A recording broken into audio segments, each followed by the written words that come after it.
desde mi perspectiva retumbaron y retumbaron fuerte. Y alguien que ha estado, me lo quiero imaginar, con una sonrisa en el rostro, además de muy ocupado, pero muy entretenido, analizando el entretejido, desmenuzando los mensajes, dándole lectura a los discursos, es precisamente el doctor Jesús López Almejo, profesor de Relaciones Internacionales, nuestro amigo, a quien saludo con mucho gusto. Profe, ¿cómo te va? Muy buenas tardes ya. Hola Vicente, buenas tardes. Pues listos para darle el análisis de este tema tan interesante y que a la vez es complejo, Vicente. Oye, profe, a ver, ¿cómo viste? Muchos desde la oposición dicen que fue un fracaso y una vergüenza, una burla, que el presidente haya invitado a Nicolás Maduro, al Díaz-Canel, que haya estado representado el gobierno de Ortega de Nicaragua. Otros aplauden a los presidentes de Paraguay y de Uruguay por denunciar ahí en su cara a Nicolás Maduro. Otros consideramos que es un gran éxito porque la CELAC no había sido convocada, no se habían reunido. Celebramos los discursos del presidente Andrés Manuel López Obrador. ¿Tú qué viste? ¿Qué entiendes? ¿Cómo desmenuzárselo a la gente, mi querido Jesús López Almejo?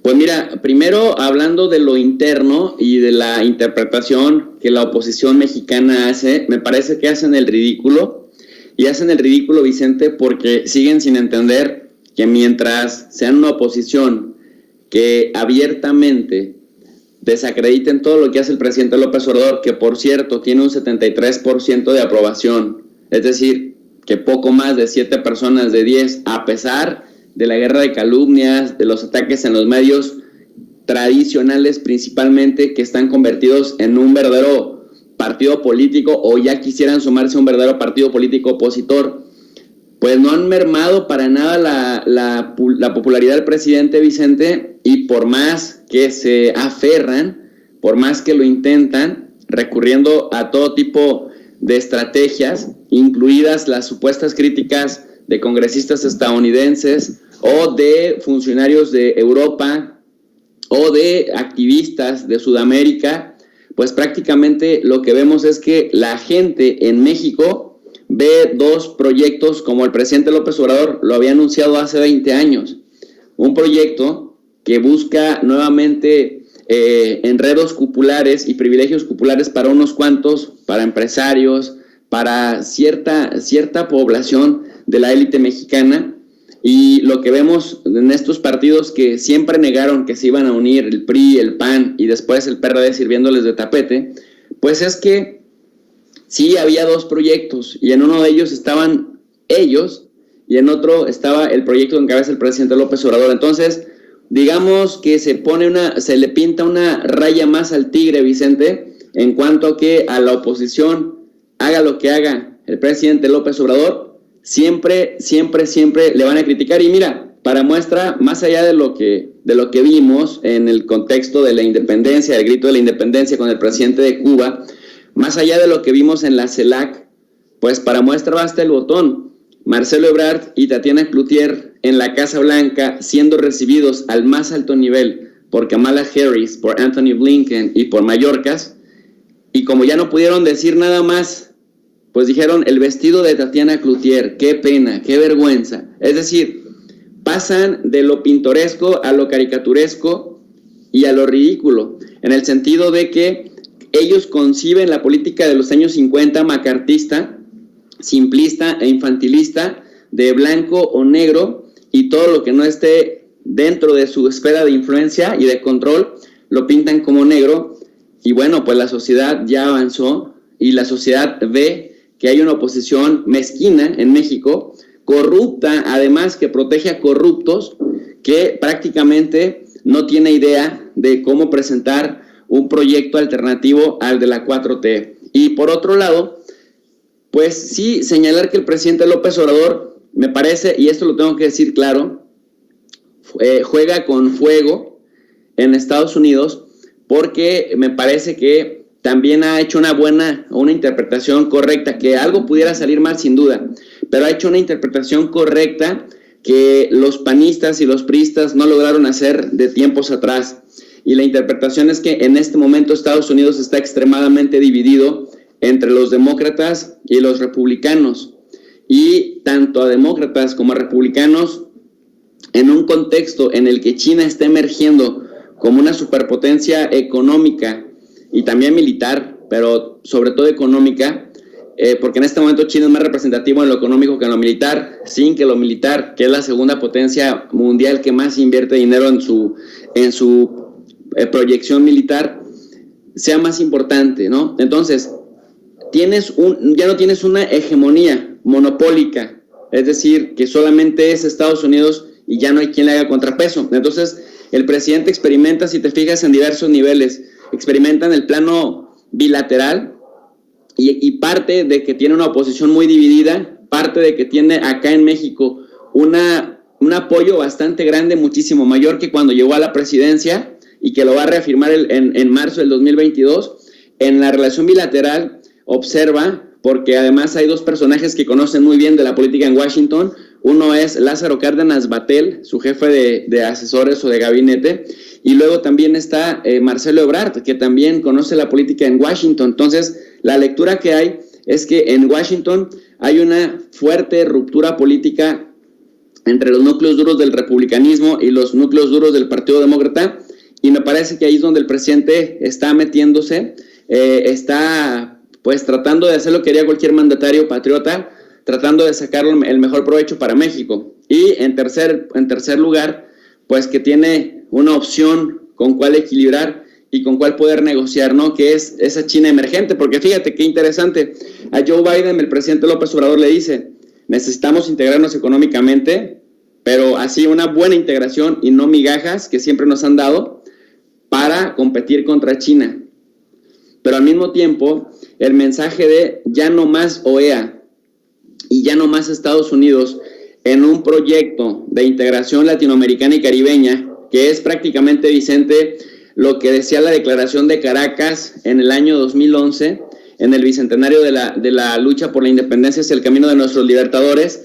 Declaración de Caracas, le invito a la gente que vaya y que la lea, del año 2011, cuando arranca todo este proyecto de la CELAC, hablaba justamente de los 33 países que integran América Latina y el Caribe. Entonces el presidente López Obrador, ¿qué es lo que dice? Necesitamos un mecanismo de verdadera concertación que nos haga aspirar en llegar en algún momento en el mediano y largo plazo a la Unión Europea, que Estados Unidos y Canadá entiendan que este es un proyecto también identitario. Y creo que aquí también el presidente López Obrador comparte esto que decía Nicolás Maduro, presidente de Venezuela, los proyectos encontrados de la OEA y de la CELAC, Vicente. Por un lado, la OEA, que encarna el monroísmo, de esta doctrina de Monroe de 1823, de América para los americanos, en donde Estados Unidos está a la cabeza, y por otro lado tienes este proyecto bolivariano de integración entre el sur, ¿no? El sur con el sur. Entonces el presidente López Obrador, ahora que hay posibilidades, porque no siempre hay posibilidades y no siempre se dan las circunstancias, como dicen los astrónomos, no siempre se alinean los planetas para poder mandar un Voyager que explore pues todos los planetas del sistema solar. Bueno, pues acá no siempre se alinean los planetas. ¿En qué sentido están alineados? Y el presidente López Obrador, que es un gran ajedrecista, lo sabe. Primero, una oposición terriblemente debilitada por sus propios errores y por su propia mezquindad, hay que decirlo, ¿no? Los panistas que de verdad no son más ridículos porque no pueden.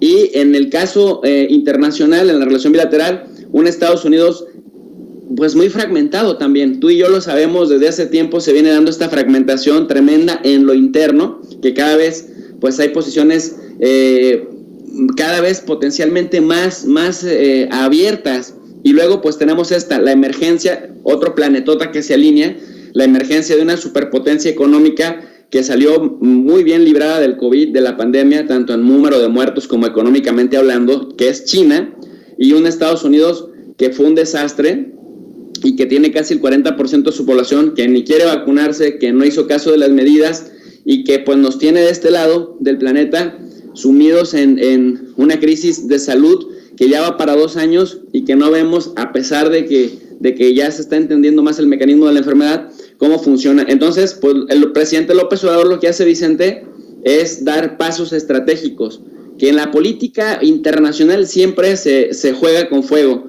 pero me parece que el presidente López Obrador, pese a lo que muchos críticos digan, que no está siendo cuidadoso, me parece que al contrario, está metiendo el acelerador cuando tiene que meterlo, porque los planetas se alinearon, y se contiene cuando hay que contenerse, como ya lo vimos que hizo con Donald Trump, cuando Trump era un presidente indescifrable, Vicente. Oye, profe, y cuando dices que juega con fuego, ¿qué es lo peor que puede pasar? Porque, bueno, entendemos que una cosa es la relación bilateral, otra cosa es la relación regional de fuerzas, y creo que, salvo que tú me digas otra cosa, tú eres el experto en esto, se estaría poniendo también el guarache antes de espinarse el presidente, por si a Estados Unidos se le ocurre la mano dura contra nuestro país, y entender que México pues no es solamente México, ya es nuevamente la región, ¿no? Sí, mira, me refiero justamente a eso, a que llegue a ser presidente o a que lleguen a tener mayoría congresistas, ya sea del Partido Republicano o ya sea del Partido Demócrata, congresistas del estilo de la congresista cubano-estadounidense de la Florida, del Distrito 27 que mencionabas hace rato, la Lili Telles, María Elvira Salazar, de la Florida. Imagínate que regresara Donald Trump y regresara más radical que como fue su gestión del 2016 al 2020. No se tendría este margen de maniobra que se tiene ahora en esta administración, o que llegara el gobernador de Texas a ser presidente, que ya hemos tenido gobernadores tejanos que se han convertido en presidentes. Entonces, cuando yo digo que se alinean los planetas, justamente me refiero al origen de cómo llegó Joe Biden con un país extremadamente fragmentado, que pues difícilmente se había visto en Estados Unidos, Vicente, una fractura de cómo sale un presidente de un partido y cómo entra otro presidente de otro partido. Y México lo que está haciendo es también capitalizar eso. El tema de decir, cuando digo que juega con fuego, me refiero es que finalmente Estados Unidos es impredecible y ocurre lo que pues a veces no podemos creer que esté ocurriendo, ¿no? Que por ejemplo, mira, te voy a poner este caso. Mientras Estados Unidos se abroga el derecho de certificar qué países combaten o no contra las drogas, pues tienes San Francisco, el downtown de Los Ángeles, Filadelfia, Nueva York, Washington D.C., Chicago, con un montón de homeless, de gente sin casa, que literal, diríamos en México de manera coloquial, se quedaron en el viaje. O sea, un problema de drogadicción tremendo que se ha normalizado. Entonces, tú no puedes ver escenas de personas que parecen zombies caminando en las calles de las ciudades más importantes, del país más importante en términos económicos del mundo, pero que al mismo tiempo los líderes de ese país se digan los próceres del combate contra las drogas, cuando ni siquiera han tratado de ver el tema como un asunto de salud, incluso psiquiátrica, ya no digamos en temas de adicciones. Entonces, tienes por otro lado un país que en Afganistán dice que no va o que no le interesaba construir un modelo democrático y que ni siquiera va a ponerse rudo con los talibanes en el tema de los derechos humanos, pero que viene y dice que en Cuba o en Venezuela le interesa a rajatabla, cueste lo que cueste y pase lo que pase, que se respeten los derechos humanos, que es, digamos, la banderita que vemos. Ahora, ¿por qué digo que juegan con fuego? Porque mientras, por ejemplo, la oposición acá en México, que han tenido un pensamiento colonizado, me parece que lo hablábamos en la entrevista que me hiciste el viernes, que te decía que lo sorprendente de la oposición en México cuando fueron gobierno es que hacia adentro, hacia México, eran muy discriminadores y muy clasistas y muy xenófobos, pero hacia el norte son muy arrodillados, o sea, desarrollan el pensamiento colonizado del que ya nos había hablado la teoría de la dependencia de los años 60, en donde todo le dicen que sí a Estados Unidos, en donde hacen circo, maroma y teatro para que no se incomode Estados Unidos, sea demócrata o sea republicano, y pues prácticamente la élite política mexicana se comportaban como peones de Washington. Por eso no conciben que alguien desde el sur, que alguien desde México, como López Obrador, pues sí tenga posturas desafiantes que probablemente lo hace porque tiene un gran respaldo al interior de México, y también eso, una rivalidad, digamos, con Estados Unidos catapultaría su imagen no solamente en nuestro país, sino en América Latina. Pero hay cosas que pueden salir mal, y entre esas justamente que no se terminen de activar los proyectos de integración regional también económicos hacia América del Norte, y que vengan demandas por parte de empresas estadounidenses de que México no cumple con las cláusulas del Tratado de Libre Comercio, es decir, pretextos que puedan estar saboteando lo que resta del sexenio, Vicente. Y como todo, pues es parte de la normalidad de una relación compleja con diferentes aristas. Oye, profe, y grábeme, don David, por no dejar, porque leía a las Margaritas Zabalas, a las Marianas Gómez del Campo este fin de semana, una figura opositora a la 4T, al presidente Andrés Manuel López Obrador, es una actriz, Claudia Ramírez, y pues quedan reducidos al meme de Twitter de los creadores de Me voy de México si gana López Obrador, luego de los discursos de los presidentes de Paraguay y Uruguay contra Nicolás Maduro. Claudia Ramírez escribe: ámonos para Uruguay y Paraguay, ahí la dignidad sí tiene voz. Yo preguntaba en Twitter si ya se había ido o necesitaba una cooperacha para que le llegara. ¿Qué cosas con esta oposición? Literalmente a los políticos del PAN les faltó ser así de claros como este personaje. Y lo menciono no porque sea actriz ni porque me quiera farandulear en este segmento, simple y sencillamente porque son las visiones que retuitean entre sí en el panismo, profe. Ahora sí que, como dice Daniel Marmolejo en una entrevista que le hice en mi canal, cuando le pregunté cómo interpretaba estos elogios que se daban entre ellos, que fuera de su círculo endogámico, pues eran muy despreciados, y decía Marmolejo: se la chupan solitos, Vicente. Oye, increíble, es como León Krause y Enrique Krause diciendo que Enrique Alfaro es el Mariano Otero, ¿no?, del presente, y como Azucena Uresti elogiando y ensalzando al presidente Lacalle Pou de Uruguay, que se convirtió en el nuevo ídolo de la derecha, aunque expertos en debate te dirían que Nicolás Maduro lo vapuleó y que el presidente Díaz-Canel lo vapuleó. O sea, en términos de argumentación y contraargumentación, fue muy débil la argumentación del presidente de Uruguay, porque por un lado se jacta de ser democrático y de venir de una de las democracias más maduras de América Latina, pero por otro lado habla de su apoyo indirecto a Luis Almagro o directo a la OEA, cuando la OEA, justamente, a la que no le hizo ninguna crítica, pues ha sido un instrumento del golpismo de la derecha latinoamericana. Entonces ya desde ahí el discurso es bastante débil. Y bueno, pues tú sabes que anduvimos ahí circulando un video, un corto del video del presidente Pepe Mújica, que cuando le dicen cuál es su percepción de Lacalle Pou, dice, pues es un tipo que no soporta la crítica, es un tipo colérico que en cuanto lo cuestionas rápido estalla, explota, y cuando le preguntan ¿cómo se llevan ustedes, presidente?, dice que él piensa que todos los expresidentes le hacemos sombra. Esto sí es propio de un dictador de derecha. Eso lo dije yo, lo del dictador de derecha, pero Pepe Mújica sí dice: Lacalle Pou es alguien que no aguanta la mínima competencia, piensa que todos le hacemos sombra, y cuando le preguntan ¿y cómo se llevan?, dice: del culo. O sea, mal pues. Entonces eso te habla de cuáles son los ídolos de barro que construye nuestra derecha mexicana. Y cuando digo de nuestra derecha mexicana, Vicente, que ha sido otro logro del presidente, esto que voy a decir, se han exhibido actrices, se han exhibido conductores de televisión, centaveros, se han exhibido supuestos periodistas, líderes de opinión, que no está mal que su corazoncito lata para la derecha.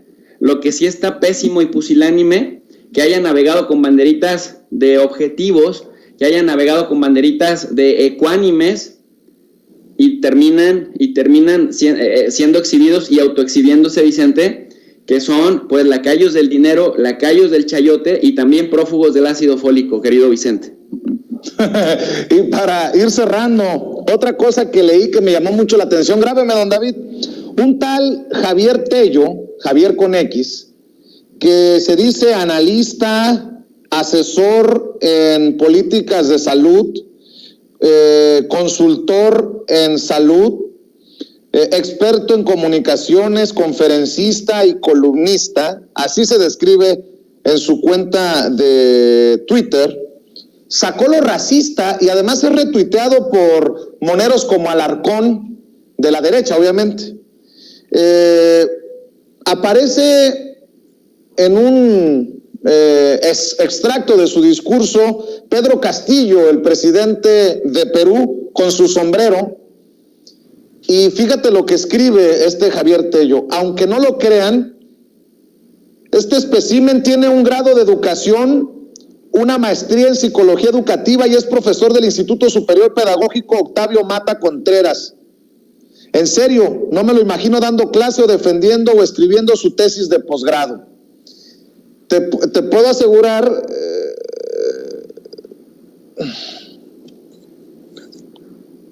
Te puedo asegurar que no se refiriera a sí mismo como lo hace del presidente de Perú. Qué hijo de puta, la verdad. Mira, Vicente, se comportan como tal, se comportan como verdaderos mezquinos y se comportan ignorando incluso cosas que la opción política que ellos representan y que defienden hoy en día, que es la calderonista, también firmó en esta declaración, en esta carta de Caracas que te mencionaba al principio de la intervención, Vicente, querido. Dice la CELAC, y ahí participó abiertamente Felipe Calderón, porque también dentro de la declaración de principios de la Carta de Caracas, o de la Declaración de Caracas, que da origen ya institucional a la CELAC en 2011, dice que tengamos la sabiduría de tener unidad, reconociendo nuestra gran diversidad, para que la unidad no opaque la diversidad cultural que representan esos 33 países de América Latina y el Caribe. A mí me parece maravilloso, te lo digo así de corazón, sí como analista, como el analista que soy, pero como persona, como ser humano, me parece maravilloso que gente como Evo Morales o gente como Pedro Castillo hayan roto con la estética eurocentrista que acá en México a los panistas y a los priistas se les suele dar bastante bien, y que siempre andaban trajeaditos, con la corbata, con discursos ensayados, con teleprompter, con lectura de frases huecas, de párrafos larguísimos, retóricos que no decían nada, y de pronto vienes a un Pedro Castillo con su sombrero, con su naturalidad, espontáneo, pero con un discurso impecable, cortito, un fragmentito, 9 minutos, pero vino a decir algo que me parece que es indispensable. Unidos todo, desunidos nada. Me parece que es un mensaje más poderoso, con mayor visión geopolítica, que todos estos que se sienten gente de la alta alcurnia, a costillas del presupuesto público, porque eso me queda claro que después de llorar por la orfandad del chayote en la que se encuentran, les resurge su trauma de que son de la alta alcurnia y se convierten en gente racista. Me sorprende que este señor, que dice que es un señor viajado, letrado, culto, etcétera, pues yo no conozco sus libros, no conozco la contribución que ha hecho a la teoría social y política, no conozco su contribución metodológica para estudiar las relaciones internacionales, y además, expresándose así, lo único que me queda claro que ni siquiera lee lo que critica, porque en la Declaración de Principios de Caracas, en donde participó la derecha mexicana muy activamente, justamente decía yo, una de las cosas que hacían bastante énfasis es que la unidad, que el concepto de unidad de la región no permeara y no ofuscara la gran diversidad cultural y étnica que tiene nuestra nación. Y en ese sentido, me parece que Pedro Castillo se saca un 10 porque él representa a un sector muy importante de la gente que votó por él en Perú, y me parece bien que en estos lugares se rompa con la estética tradicional eurocéntrica y que también nuestros pueblos diversos, nuestras culturas indígenas diversas y variadas y muchísimas, también se sientan representadas por gente como él o gente como Evo Morales. Mira, pues si lo vemos en Naciones Unidas, cuando va el mandatario de Sudán o va, por ejemplo, con Bin Salman, nadie se mete, y Bin Salman está vestido como se vestían los árabes de Arabia en el año desde el año 630, y Bin Salman, multimillonario, que es, digamos, el rey en funciones, si bien es cierto que todavía no tiene el cargo oficial, pero en funciones, de manera fáctica lo es, y pues vemos que hasta los presidentes de Estados Unidos se cuadran y nadie se mete con su vestimenta, y dicen, es que culturalmente ellos así se visten. Entonces, ¿por qué discriminar a una persona solo porque son indígenas? ¿Sabes cuál es la respuesta? Miopía y un trauma de clasismo trasnochado, querido Vicente. Oye, la gente ya se emocionó porque dice que ahora sí te estoy picando las costillas y que vamos a dejar la víbora chillando. Bueno, nada más quiero hacer un comentario y grábeme, don David. Andan cada vez más rabiosos por lo que decimos en Sin Censura. Me acaba de llegar un mensaje de una persona que se identifica como Iris. Tiene una fotografía, creo que por ahí tienes la fotografía, David, y si no, te la voy a enviar, porque creo que aquí está. Ahí está la fotografía de esta persona que se identifica como Iris y es @mamá de 3 hijos y se dice contadora, mamá de 3 y feliz. Dice que ama bailar y reír, sola o acompañada, que odia ya saben quién y no me cansaré de burlarme de él, dice. Me mandó 2 mensajes muy elocuentes, pues desde su pobreza espiritual, porque me bloqueó además, no me deja responderle. Dice, aquí el único chayotero lameverga eres tú. Eres asqueroso, gordo, inmundo. Mire, le voy a permitir lo primero, pero que me diga gordo, Iris, no sea así, que me va a herir mis sentimientos, como seguramente están heridos sus sentimientos porque hablamos con la verdad. Andan muy alborotados, mi querido Jesús López Almejo. Ya ves lo que provocas, ya ves lo que provocamos cuando hablamos sin censura. Hijos de la canción. Bueno. Vicente, yo pensé que esta gente, la derecha, que gasta tanto dinero en comprar asesores, pero después también te deja mucho que desear los asesores que se consiguen, porque dicen cada barrabasada y no tienen límites.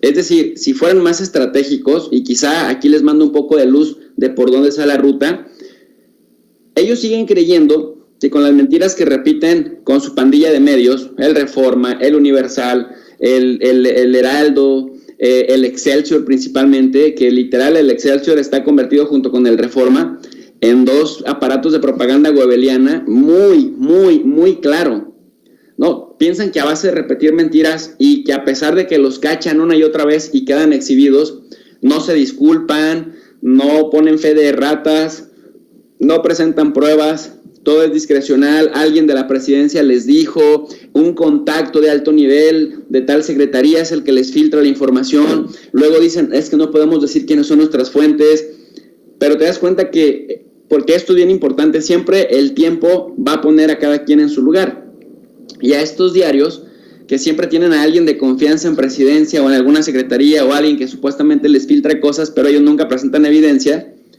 pues los pone el tiempo, los pone, digamos, contra la lona, porque casi nada de lo que dicen termina siendo cierto.